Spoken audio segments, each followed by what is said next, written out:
sa wine, kasi tiguhan ko kanawang pag-apply ang wine. Kaya mag-apply, pag-open o gingani ba? Nga twisted ka. Gingani yung gamit nila. Mag-apply. Di, saan ka rin? Sa resa. Ha? Ano sa ba? Pwede rin ninyo din yung magpinan. Ha? Pwede lang ganun magingani na forma.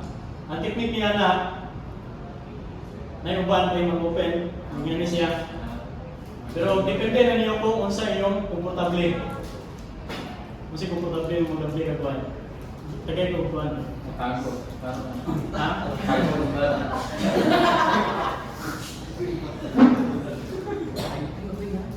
Kayo si Papi.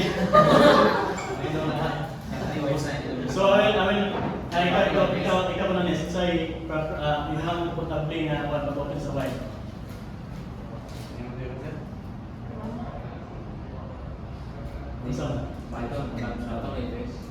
So, ayaw i-twist ang bottle. So, mag-open kayo kung red wine na twisted ka, kanira yung guniti. I-twist na nyo ani. I-try ninyo mag-open man kanira ubos ang i-twist. Di ba ma-apply na dayon? Ayaw mo pag-open ng ingani.